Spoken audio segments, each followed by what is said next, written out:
Hey, welcome back to EQIP Farm Outdoors. This is going to be the first video in a series that we're going to have about habitat management. I wanted to do it here at B so I can share a little bit about what we're doing here in South Central Indiana at B Farm. But let's take a step back and talk about habitat management. The habitat management is about managing resources for wildlife, and the four primary categories that you need to effectively help a wildlife species flourish are food, cover, water, and space, right? And I'm not going to talk a lot about space today. I'll talk a little bit about what we're doing with our neighbors to try to increase kind of the activities that we're doing beyond the borders of our property. But those are the four primary categories: food, cover, water, space. We're managing our property primarily for deer and turkey. Deer being the big one, but a lot of the wildlife habitat strategies overlap for the B is basically 70 acres of hardwoods and a couple acres of food plots. And you've seen some of our videos about what we do for food plots. But we have very little water. We have very little bedding on the property. Most of our bedding is on our neighbor's property. Now, fortunately, biggest bedding area, a couple of them that we have, the neighbors don't hunt, so we can take advantage of the fact that they've got some cover and bedding. And so what I want to talk about today is kind of our short-term and long-term goals to manage basically deer and turkey populations as best we can within the boundaries of our 75-acre place. We have food plots. You've seen some of our videos about food plots, and let me talk a little bit about food plots. We do primarily clover. You've seen that. We're going to start branching out and doing some other things. Food plots are a great food source. A lot of forage for deer and turkeys in a very concentrated acreage, right? But with the majority of our property being hardwoods, we needed to do something within our hardwoods to try to increase the amount of forbs, the amount of forage that we've got in the forest. Because when you look at this place in kind of leaves start falling, we have very little in there that is appetizing for deer within our woods, right? Surely they'll eat leaves and stems and some of those things in the dead of winter. But we needed to increase food within our forests. We have not had a timber management cut on this property. I've owned it for 8, but I'm saying 20 years they haven't had one. So when I went back and had the windstorm earlier this year, and you probably saw the video of the windstorm damage we had, and we've been able to take advantage of some of the canopy opening up with trees that came down to create some food plots. In fact, the fall food plots behind us here. But I've got some trees around the cabin that I wanted to get taken down, and I was worried I was just gonna have to pay somebody to come and take these down, and it's not cheap. But we've got a connection through a friend for a small logger, independent guy here in South Central Indiana. And we brought him out to show him those trees around the cabin, and he said they got value in some of those trunks of those trees, some of the dead ones, some of the live ones you want to get taken out.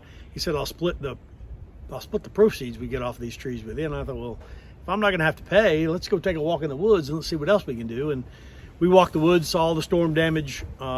He's going to help salvage and bring down some of the storm damage that we have and sell some of the timber out of that.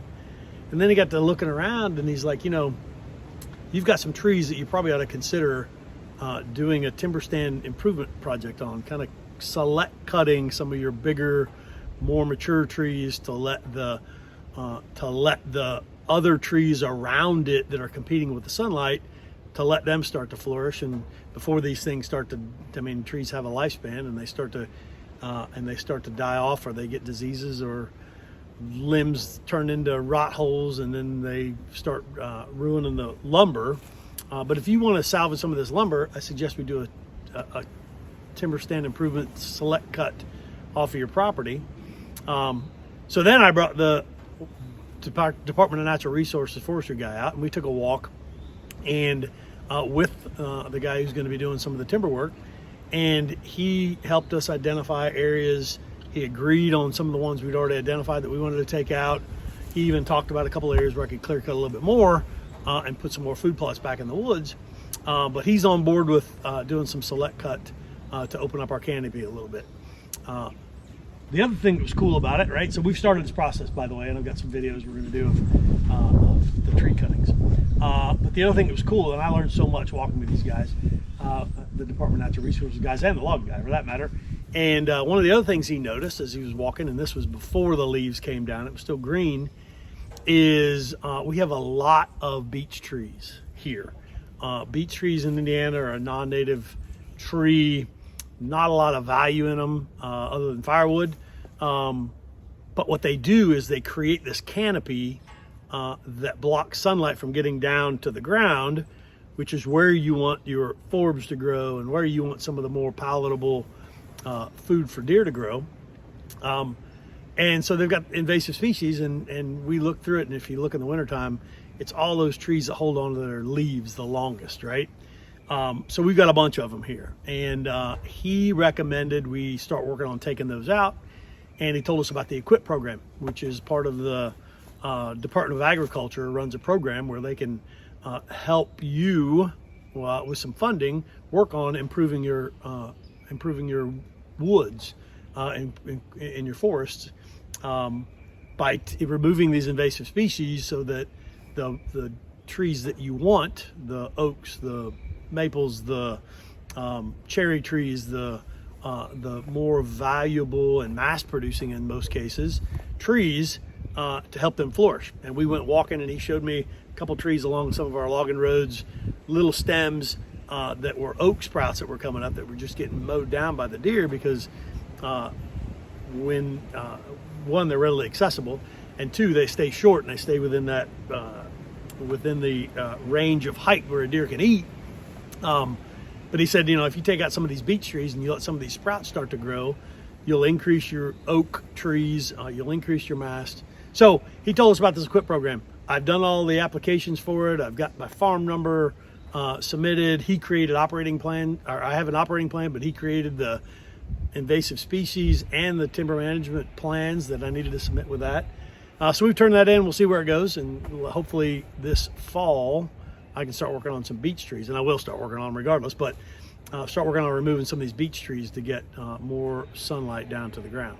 That's kind of what we're doing for our woods. And again, these plans, you got short-term plans and long-term plans. This is a lot of short-term work that we're getting ready to do, but this timber stand management, we're going to have 3-year, 5-year cuts. We're going to go through and identify what we want to take out next time. So it's a little bit longer term, but that's what we're doing for food around here. And then we want to talk about cover. So again, I don't have a lot of cover on this property. The neighbors have the cover. That's the second pillar of the habitat management that we're working on. Well, hinge cutting some of these beech trees and leaving the tops from the trees that we're going to cut and the storm damaged trees is going to help us create some bedding areas, and we're going to identify a couple areas that we want to stay out of, let grow up, put the tops in to try to create some increased coverage of bedding cover right within our woods. So that's what we're working for, the cover piece. So not a lot in that space, but what we're doing in conjunction with the beech trees and with the tops for the storm damage and with the tops for the select cuts that we're doing, we're going to work on increasing some thick areas and bedding cover for our deer and our turkeys. The next thing that we're going to be working on is water.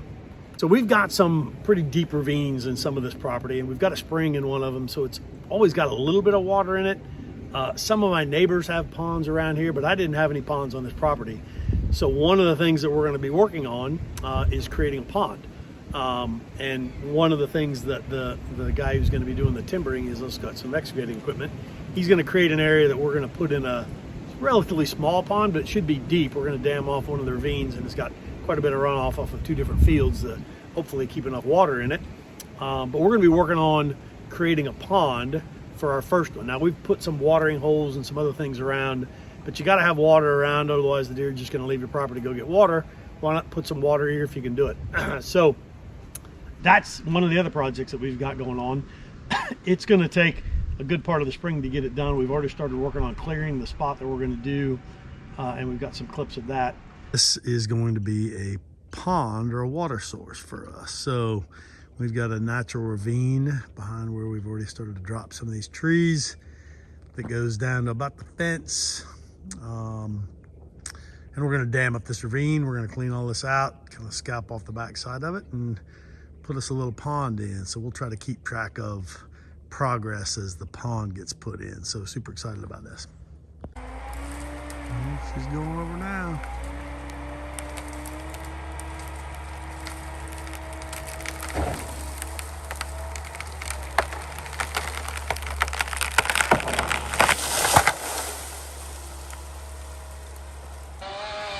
She's going after one of the big poplars. Oh, there it goes.